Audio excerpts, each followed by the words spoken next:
You're listening to The Partially Examined Life, a podcast by some guys who at one point set on doing philosophy for a living, but then thought better of it. Our question for episode 365 is something like, what is the relation between love and ethics? We're continuing from episode 364 in reading Max Scheler's The Nature of Sympathy, whose second and expanded edition was published in 1922. We read the last two chapters of part 1 and all of part 2.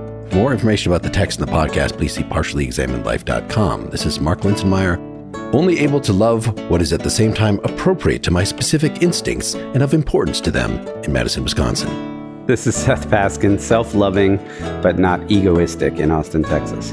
This is Wes Alwan, a co-partner in Common Love in Cambridge, Massachusetts. This is Dylan Casey, demonstrating what I value by what I love in Madison, Wisconsin. All right, so this was supposed to give us more the picture of Scheler's take on ethics and its relations to emotions. We talked about fellow feeling last time. These last very short chapters of part 1 opened up the idea that fellow feeling can be shallow or deeper. Surprisingly, this did not come up before, that if you just like identify with somebody's circumstances, I feel for, oh, you're in that situation, then that's it's fellow feeling. But it's not as deep as if you actually, your fellow feeling takes as its intentional object their personality, the center of their being, their innermost self. And for that to happen, you really have to have love for them. You have to have this connection. So love is going to be something absolutely primitive. So it's actually, you can't really define it in terms of other things. You can just exhibit it, he says. And we can say a lot about how it interacts with values, but it's not like we got from Brentano, where you are recognizing the value of something and having a love that is an appropriate love. Love is not an apprehension of value, as he says. So we're going to see emotional responses as phenomenologically basic in a way that we haven't seen in Kant, certainly most of our prior figures we've read. Yeah, in fact, what you just said about Brentano, which I wasn't on the Brentano episode, makes me think that Scheler love is outward, is not reacting to value. It is ascribing value. It's an act out of individuals that demonstrates value. Well, it seems to be occasioned by value because there's this movement, what he calls a movement from lower to higher value. Yeah. So, but it is right. Yeah, we should try to give an example of this very quickly, very soon. So I think unconditional love seems to be a big theme here because it could lose all of its qualities and we would still love it on Scheler's account. And also this movement from lower to higher value is quite strange. It comes with a lot of restrictions. So it's not the case, for instance, that because we love someone, we want to change them and make them better. That's not what a movement from lower to higher value means. It's not that we wish they were better. Maybe it's something like seeing the potential in them, but I don't think it's even that. That might be a first stab at getting at what he's trying to say. He does give the example, right, of Jesus saying to Mary, he expresses his love and then he says, go, you don't have to sin anymore. So it's not a way of saying, well, I love you, so you ought not to sin, or, here's a trade-off. Why don't you do better? It's just that there's some sort of recognition that his love is going to make it possible for her not to sin. So he sees some higher possibility for her. Maybe it's just about personhood ultimately. Yep. Yeah. And personality. Well, yeah, I'm just translating personality as personhood because he's speaking abstractly. Right. In this case, it's not about Wesness or Dylanness. It's just about being a person. Well, yeah. And so particularly accentuating the individual, he has that whole section about how the love of mankind as a whole or as a group ends up being a great evil because it actually obliterates the individual. Unless you can conceive of humanity as an individual. Which only God can, right? So, yeah, not just humanity as an individual, humanity as individuals, right? I mean, somehow God manages to maintain the conception of each individual. But to me, that when you were talking about personality, that was the piece from Scheler that was ringing through, was getting rid of the generic abstraction of us as individuals participating in Species being. some whole species being, yeah. But we are to be valued, and the value that we demonstrate in our love is for individuals, particular instances. Right. That's a really important point, that whatever love is, it functions directly on individual to individual. To just go back to the round out characterization, a kind of simple way to think about this is that Scheler thinks that you never love because. There's not a because of love, like, oh, this person's really sweet, so I love them. He's like, that's always a post hoc rationalization of why. That love is actually, it's an action, it's a movement. It's not kind of like an emotion or a state of being. It's almost like a dynamic relation between an individual and something else. And, as Dylan kind of pointed out, it's a relationship between an individual, we're talking specifically about the paradigmatic case between human beings, but an individual and another specific individual. And what love does really is love makes it possible for the beloved to achieve their highest potential. In other words, the act of being loved, as opposed to loving, the act of being loved makes it possible for you, if you're the beloved, to achieve your highest realization or your highest value, because love is the act of somebody else sort of seeing that potential, as it were, in you, or seeing that value in you. It's a really interesting perspective. Well, and poetic and paradoxical, that I feel like, well, as we were saying, it's not that I want you to change. It's not that I'm pushing you higher. It's not that I'm deluded. It's not that I'm just seeing, I just see the best. And even though you don't act like that, and because there's no chance of being disappointed later. It's not like, I see in my child the great person that he's to become. And then when he doesn't turn out that way, I'm like, oh, well, I guess I was loving my idea of you rather than you yourself. But yet it is shot through with values. So, and he really wants to say both, that the deepest kind of love involves this individual personality. This was a technical term for him. But that you can also love art and love God and love the personality of Jesus, even though you never have met Jesus. You don't actually know anything about his material circumstances for real. Yeah, so it just ends up being a bunch of paradoxes. Jesus was a sweet guy. But this is why to me, it's so clear that love is an act outwards from us. And this aligned to me with the whole bit from last time about fellow feeling as being part of our powers.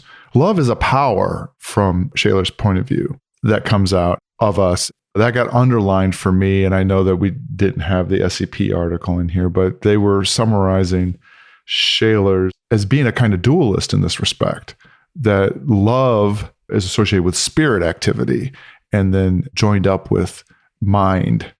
So that act of loving, or love, is our power that we act out on the world. So it makes sense that you can love Jesus, because love is not Jesus pulling it out of you. It's an act outward from you. Yeah. I would make, just getting it what Mark is calling the paradoxical nature of some of this, we could qualify that in various ways. Because it is true that we love valuable objects. We don't love value per se, he says, but it's not the case that we go around loving objects that are not valuable. Now, perhaps it's the case that by virtue of personhood, everyone is valuable. I think he would probably say that. But there's got to be something valuable about the objects, which is not to say that every valuable object is going to arouse love. He makes that point. He wants to write, and exactly. So he'll say love and hate aren't, right? They're not feelings. They're not preferences. They're not even an apprehension of something. It's almost like, at one point he calls it a unique attitude and says it is an emotional response, though. It's just at this kind of procedural, pre-discursive, non-discursive level. It's not a judgment, but it is a response to value content. So he says a lot of things that, and maybe we can tease this out as we go forward, that, at various points you get to a point in the reading and you're like, is he contradicting himself here? Or is this just a subtle qualification? Didn't he say it wasn't about value and now it is about value? It's not a feeling, but it is an emotional response, right? That kind of thing. it's always spontaneous, even when in response to something else. Like, it can make itself felt as an attractive force coming from the object, but you're not just being attracted to, it's not just passive. It is still, even if somebody reaches out in love to you, you are still spontaneously reaching out in love to them. This has to be seen in the context of phenomenology, that he's just saying, yes, we can see that value is involved, but in the phenomenological act, when we analyze what is love, we don't feel like I am evaluating this thing. So that's why he can say that, yes, there's evaluation involved, but I'm not doing any evaluating. The other aspect here is the epistemological component, right? Because persons are, as we saw previously, they're kind of like black boxes. We can't ever really fully know them, except through love, in the way that love familiarizes with them. But it's non-discursive, right? So it's the only way of actually making contact with a person. This is a way of getting contact with the thing in itself. It doesn't involve knowledge in the typical sense. It's non-empirical. And it starts out as something non-conscious even. And then judgments follow on that and feelings follow on that. So what's a little bit confusing, I agree with what you're saying, and maybe this is just confusing in Scheler, is the way in which love is sort of explicit, the act of valuing from Scheler's point of view, that we are demonstrating and exercising our power of love and connection. And that is a valuing activity. And in that way, it also seems to be something that gets refined. With qualification, I would agree with the notion of that there being a kind of ladder involved, though Scheler has a very different conception of the ladder of love than what Diotima has in the Symposium. So it seems that you can refine your loving activity, which seemed confusing to me given the characterization that you just had, Wes, which sounds also like it comes right out of Scheler. Like the idea that you can actually refine and learn how to love better or to value things that are appropriate to value more. And when I say that sentence, things that are learning to value things that are of higher value better seems to be like I'm tuning my value detector better. That seems to be consistent with Scheler, except for the fact that here I trip up, because it seems to be that the value of things in the world seem to come from them, but the valuing of things in the world is an activity of ours. So just to comment on what you were just saying on how we can tune, his section near the end on eugenics, I thought was pretty funny, that he's criticizing eugenics, but actually says, what would make the best possible pairings is not let's have some central committee look at people's genetic makeup and try to pair them and get the best possible type, but that we are naturally attracted to the best possible type unless we have learned wrongly, right? Unless we have had bad values imposed on us, which might be like find the richest person or find someone who has this particular physical makeup, whatever the fashion of the day is, that these are the attractive people. If we can just unlearn all that and be spontaneous, then we are naturally attracted toward the highest specimens of the type. That is what making our love more appropriate to worthy of love. That's sexual love in particular. Which is something I wanted to talk about, because Dylan was just saying that it was very different from what's in the Symposium.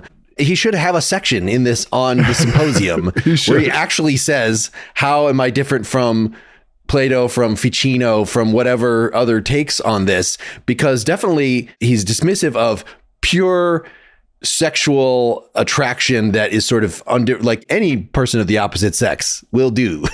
Like he doesn't have tolerance for that. That's not very spiritual, but real, like sex definitely is not something like in Ficino where it is just pushed down and degraded and the ladder is just about getting beyond sex. Like it's actually inherently, it's really important. And if you lose your libido, if you lose your primary sexual urges, you actually become weaker in spirit overall. So he has learned the lessons of Nietzsche.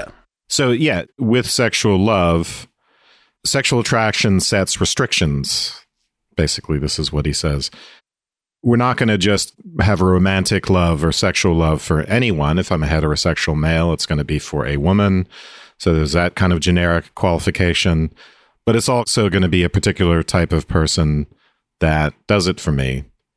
So it's not like certain types of love can't be restricted in that way. But I think the more generic form of love is something like a replacement for concept of respect or seeing a person as an end in themselves. Scheler doesn't like that idea, that cold Kantian approach, which excludes love. But I think his form of love really is a replacement for that, going back to my whole black box comment. What he says, there's kind of an individual core value in people that is not itself susceptible to judgment. And that is what we're latching onto with love. And it goes even for sexual love, right? So it's almost like saying, well, I got to be attracted first, but ultimately, if I do love this person, then it's not for that. It sets a condition on who I'm going to get with, but ultimately, if I love them, my love is focused towards their individual core. So if it's Susan that I really like her in particular, and she's got all these great qualities, and we get married, that's great, but that's preference. And then beyond preference, love is another leap for her individual core. And she says, can't you just love me for who I am? And I'll say, do you mean for your beauty or for your individual core? I love your individual core so much. You're such a romantic. I would never reduce you to your intelligence and other fine qualities. Love you for your personality, and by which I mean personhood. I don't know. I appreciate the fact that I think he's trying to capture something in words and description that, in some sense, we do feel, like the idea that, love is not contingent in some respect on a person's characteristics, maybe in the aggregate. I mean, he says that, here we go, this is on page 167. Persons cannot be objectified in love or in any other genuine act, not even in cognition. Personality is that unity of substance, baffling observation, and eluding analysis which the individual experiences as inherent in all the acts he performs. No object, therefore, let alone a thing, and thing is in quotes. And that put me in mind of, so this thing, this core essence or this core value that you're describing, Wes, you remember when we were reading 100 years ago, Sartre, and we talked about, the ego as a horizon, and we've, this concept of consciousness or being somehow just unity. And I feel like Scheler is kind of tapping into that somewhat, that this personality, this sort of ephemeral thing, which I don't want to say is unchangeable, that's not right, but is somehow not a specific characteristic or not something that you could prefer or choose or opt to recognize value in, but instead it's the unity of the individual. It's kind of like the entirety that constitutes the whole. So it's not a core substance. It's not like Aristotelian substance that there's a core of the individual. It's more like it's the unity of the individual as a whole. It's their entirety as a being ironically, right, in their particularity that is the thing that you love. It's emergent. He uses this a couple times, that this is... Does he? He used the word emergent? Well, maybe I was just reading into it that... Yeah, I don't think he does, but... Well, the whole last couple chapters that we read have to do with how naturalistic theories of love is just sublimation of libido. Love is just the instinct of propagating the species that gets rechanneled and spiritualized. And he doesn't think that that version, a naturalistic version of the latter, works. That phenomenologically, we just recognize these core inner, the whole is greater than the sum of the parts, that you have all these qualities, and that might be what initially attracts me to you. But once I get to the personality, then I'm seeing something that is just really basic, that we could not reduce to some more just strictly materialist elements. Wes, you keep talking about the individual's personality as sort of a black box. The tragedy of this text and our choosing this text is that his concept of the personality is a little bit of a black box. I think Seth pointed out some good, he says a lot of good hints about what he means by the personality, but apparently it's like half of his previous book on non-formalism and ethics that is talking about what this, so is it a soul? It's a little hard to see exactly how necessarily religious he's being, as opposed to something that we could all agree on no matter what our religious beliefs. Yeah, and I think it's worth repeating here, especially in light of the section that Seth focused on here, that personality is more like personhood. Because usually we think of personality as the character of the person, the particular qualities they have. And when we think of love, we think of, I love their personality. But he's not thinking of personality in that specific way, again, in terms of Westness or Sethness or something like that. Because a person for him isn't, he says in this section, can't be manufactured from those qualities, including qualities of character. And love just is love for the value of persons. He says in this section, it sounds a little bit contradictory to what he said before, but since we shouldn't be loving value, but it's value in this most abstract of senses. The other point in this section is one I mentioned before, is this is the way we become acquainted with the individual personality. But the individual personality, again, the reason why I call it a black box is, well, it's individual, but it's kind of generic because it's just like this little monad that before it has any qualities, right? We all, in a sense, have the same individual personality. It's numerically different, but it's not differentiated qualitatively. Right. The word personality is not good, but the word personhood is not good either, because that sounds like species being. It sounds like I only care about you because you're a member of the species humanity and we all have these things in common, but that would still be referring to qualities. So is there some way that we can refer to the individual? The individuality, well, even that is not great. I would say individual personhood. Your instance. I love that. Yeah, you're yeah. a trope. That's Your good. person trope. Well, yeah. I love this instance. Yeah, that's great. Yeah. My use of that comes loaded with a whole category of programming ontology, right? So that personhood would be like the class of entity that people are, but I am myself am an instance of that. And now a word from our sponsor. The origins of this podcast were once just a dream. That dream turned into the podcast and business you are listening to today. Starting your own business is a dream lots of us share, but too many of us let it remain just a dream. Don't hold yourself back thinking, what if I don't have the skills? What if I can't do it alone? Turn those what ifs into why nots with Shopify by your side. Shopify is the commerce platform behind millions of businesses around the world and 10% of all e-commerce in the US, from household names like Mattel and Gymshark to brands just getting started. What if I can't design a website? Shopify's got you from the get-go with beautiful, ready-to-go templates that match your brand style. What if I need a hand? Get help with everyday tasks like enhancing product images, writing product descriptions, or generating discount codes with Shopify's AI tools created for commerce. What if people haven't heard about my brand? Shopify helps you find your customers with easy-to-run email and social media campaigns. And what if I get stuck? Shopify's always around to share advice with their award-winning 24/7 customer support. Turn those dreams into and give them the best shot at success with Shopify. Sign up for your $1 per month trial and start selling today at shopify.com/PEL, all lowercase. Go to shopify.com/PEL. Shopify.com/PEL. This part that Seth quoted on page 167, I have a bunch of question marks here because I found myself confused about what we're doing phenomenology about if we don't have things. And is it this because he's using object and thing in a very particular, like, technical way? When he says, I'm just going to repeat the sentences that Seth said and read a little bit more.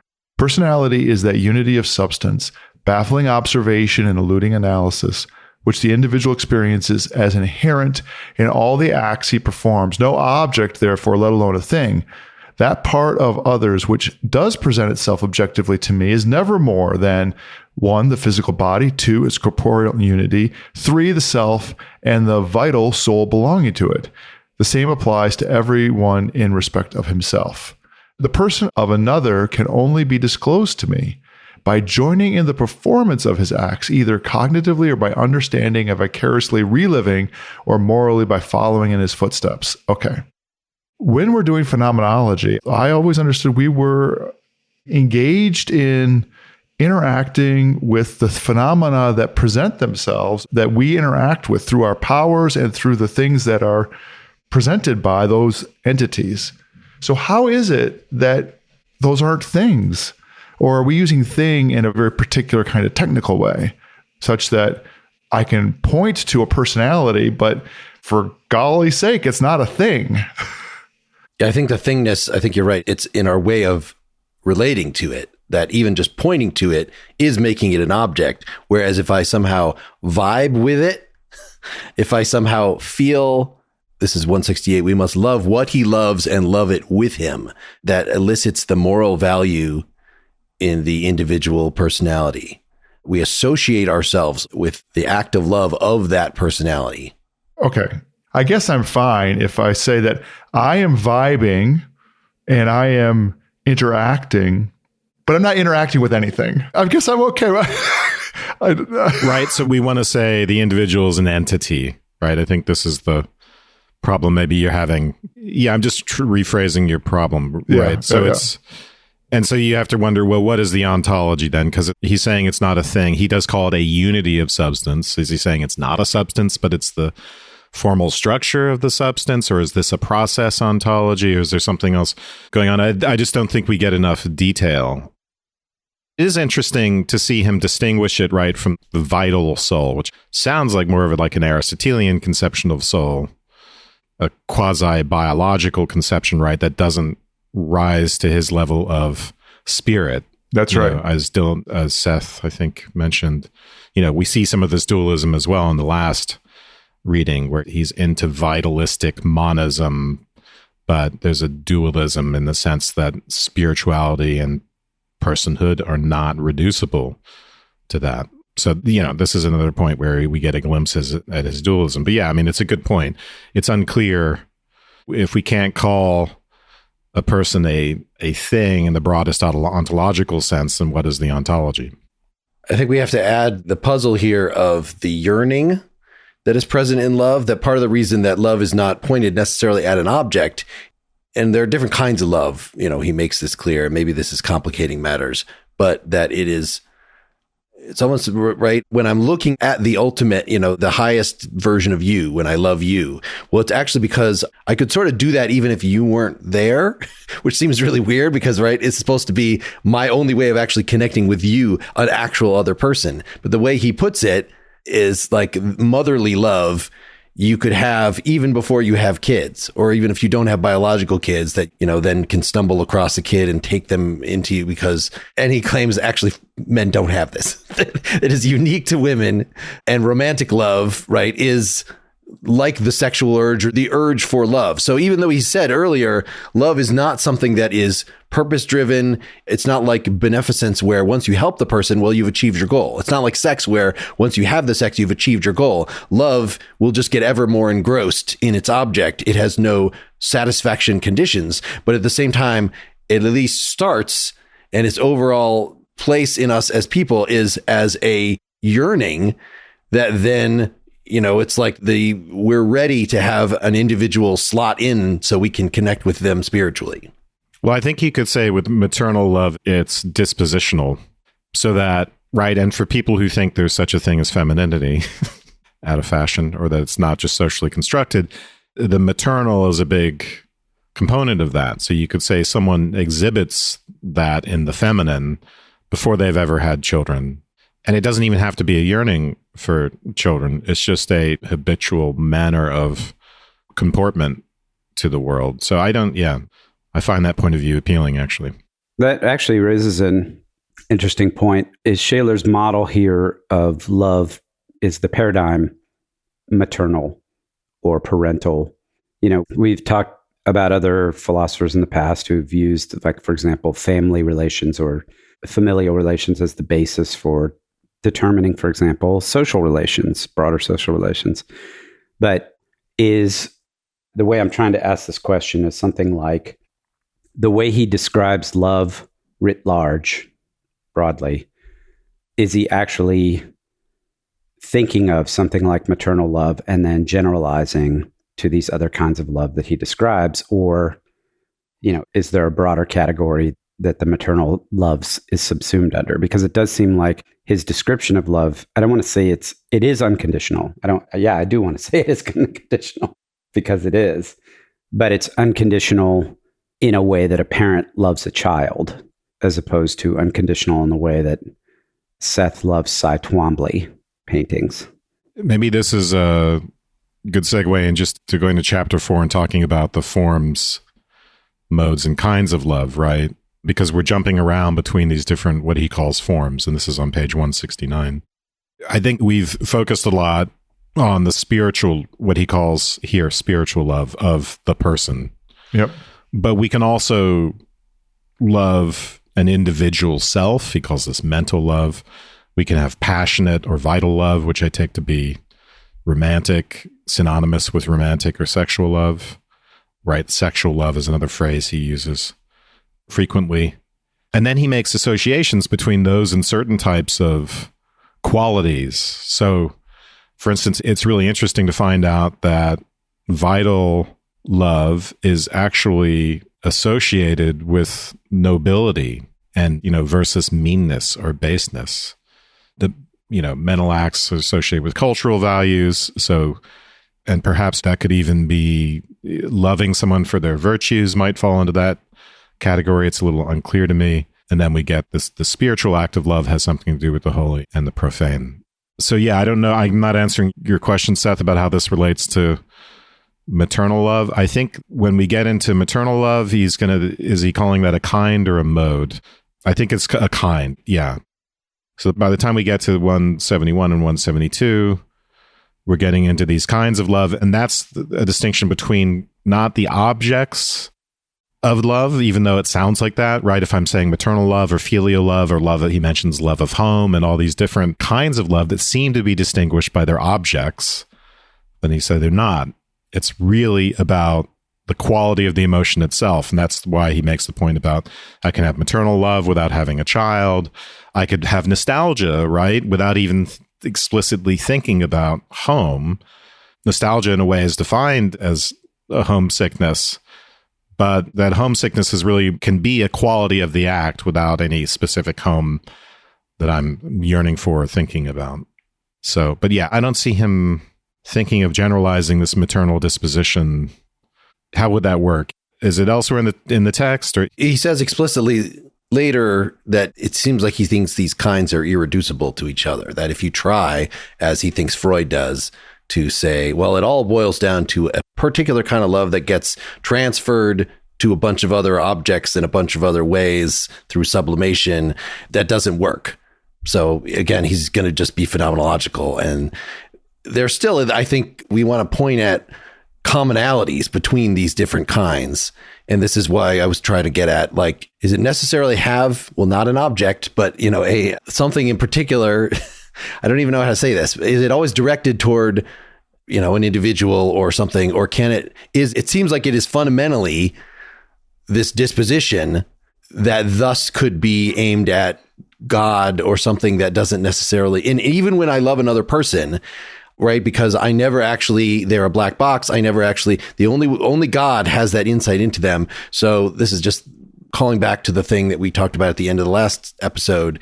I'm always loving them through God in a way. So that there is something irreducibly spiritual, even when you're talking about sexual and vital love. I don't know. It's getting complicated. Yeah. How is sexual love related to spiritual love? They seem to be related. It seems to be that spiritual love is ideally a component of sexual love, right? I mean, these are things that are just not clear in his text. Well, you guys were earlier really aligning his descriptions with a kind of progressive ladder of love, a la the Symposium, in which you start with physical attraction and get all the way up to the love of the good. And I found that he actually went to great pains to really distance himself from this notion of love being on a spectrum of different quality of the same activity, the same disposition, the same characteristic that gets refined so that you move from being, and that would be aligned with saying that our attraction to bodies is a one manifestation and sort of the root manifestation to our attraction to the good, to our love of the good. That's the ladder of love. He, on like 169 and 170, seems to make them different in kind. Even though he would say that they're forms of love, they seem to be different species. They're not things that can be transformed one into another. It's not like a bunch of pigeons that you can get different kinds of pigeons, right? It's not that. And it's not even like an evolutionary model where, well, maybe it's the lizard and back in our, we have a common ancestor with lizards, but it's really far back. It's not even that. They're like completely different in kind. He doesn't like reduction, and he's going to argue later against Freud, right? So spiritual love is not just a sublimation of vital, passionate sexual love. It's not reducible to that. So I think you're right.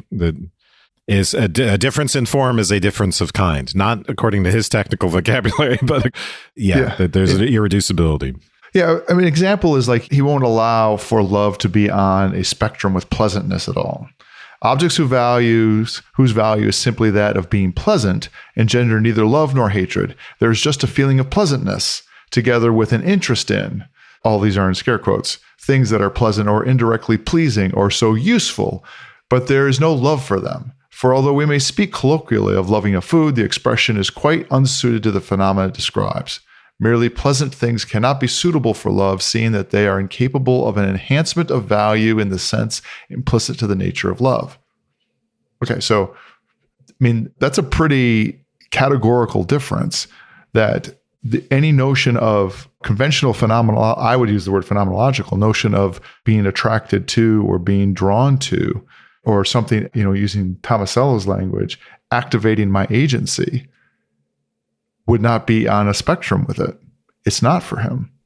This reminds me a little bit of the aesthetic distinction. So it's there in Kant's Critique of Judgment, for instance, between the pleasant, or what is it? The pleasing. Right. So aesthetic objects don't induce appetite in us. We have a disinterest. Yeah, I always want to say indifference, but that's not the right word. Disinterest. So we are plugged in to some formal element of the object when we're plugged in aesthetically. And, as we know, there's interesting overlap between the aesthetic and the moral. Yeah, but I'm not related to pleasantness of someone's qualities. That's more like food. If I'm loving the person as a person, it's not like this is a delicious person. Let me read a quote from 170, because why are sex and food different? Why can I not love a food when clearly I can love things like art that don't have to love me back? So that's not because the food can't love me back.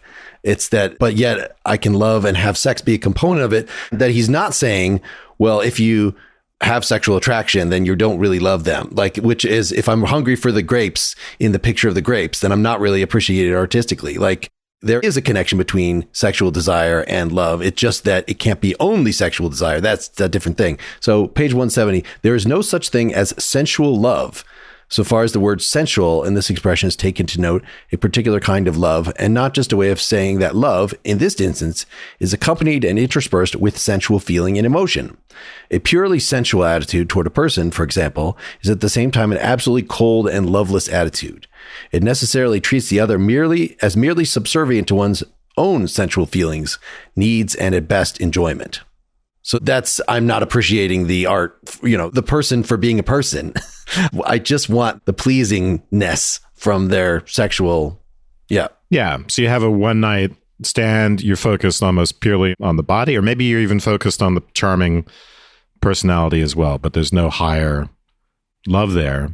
But it does raise questions, right? Because if you are in an ideally loving relationship with someone, there is still that objectifying component in sex. And also, right, objectification of finding their personality pleasant, finding them charming in various ways. So those things have to be combined somehow.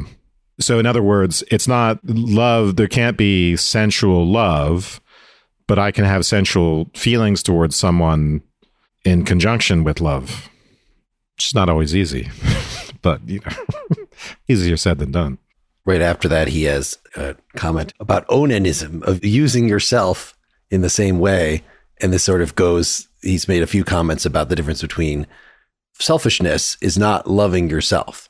That actually that's taking, right, my narrow interests, my financial bottom line, or I could, in this case, use myself sexually for my own pleasure, that those are different than loving yourself. Okay, so we could have a deeper relationship to ourself as a human being, even though, you know, it's not that, am I a black box to myself in the same way that other people are? Maybe. Yeah, I don't think so.